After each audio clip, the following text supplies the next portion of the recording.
அஸ்ஸலாமு அலைக்கும் வரஹ்மத்துல்லாஹி வபரகாத்துஹு. உங்கள் அனைவரின் மீதும் ஏக இறைவனின் சாந்தியும் சமாதானமும் உண்டாகட்டுமாக. சிந்தனைக்கு சில மணித்துளிகள்.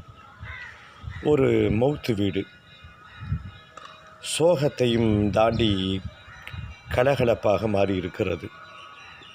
நாம் பார்த்திருப்போம். வருபவர்கள், நீண்ட நாட்கள் சந்திக்காமல் இருந்தவர்கள் மௌத்து வீட்டிலே சந்திப்பார்கள். கடமைக்கு மௌத்தை பார்த்துவிட்டு, மையத்தை பார்த்துவிட்டு தனித்தனியாக ஒதுங்கி பெண்கள் அவர்களுடைய கதையை பேச ஆரம்பித்து விடுவார்கள். ஆண்கள் அவர்கள் கதையை பேச ஆரம்பிப்பாங்க. அந்த இடத்தை தவிர மீதி இடமெல்லாம் ஒரே அரட்டை அரங்கங்களாக மௌத்து வீடு மாறி இருக்கும். எல்லோர் கையிலும் தேநீர் கோப்பைகள், மதியம் என்ன சாப்பாடு ஒரு பக்கம் தயாராகி கொண்டிருக்கும். இந்த காட்சிகளை நீங்கள் பார்த்திருப்பீர்கள், நானும் பார்த்திருக்கிறேன். கொஞ்சம் யோசித்து பார்த்தால், என்னடா லைஃபு, மையத்துன்னு கிடக்குது. இங்கே அவர்களுடைய சொந்த கதையை கொண்டிருக்கிறார்களே என்ற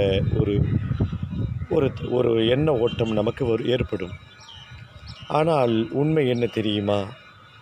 இந்த காட்சிகளை நாம் அனுபவித்திருப்போம். இது நமக்கும் நடக்கும் என்பதுதான் அடுத்து வரக்கூடிய உண்மையான நிகழ்வு. எல்லா மௌத்து வீட்லேயும் என்ன நடக்குமோ அதே மாதிரி தான். நான் இறந்து போனாலும் அதே நிலைதான், நீங்கள் இறந்து போனாலும் அதே நிலைதான். உறவுகள் வருவார்கள், கடமைக்கு பார்ப்பார்கள், வழக்கமான நலம் விசாரிப்புகள் நடக்கும். இப்படியே தான் போயிட்டுருக்கும். இது போலியான இந்த உறவுகளுக்குத்தான் எத்தனை முக்கியத்துவம் கொடுத்திருக்கிறோமா? நாளை நம்மோடு கபரிலே வருவது நம்முடைய நல்லறங்கள், நம்முடைய குர்ஆன், நம்முடைய இறையச்சம். அதுதான் கடைசி வரைக்கும் வரக்கூடிய தோழமை என்பதை மறந்துவிடக்கூடாது. தொடர்ந்து பேசுவோம் இன்ஷா அல்லாஹ். புரிந்து கொள்வதற்கு இறைவன் அருள் புரிவானார்.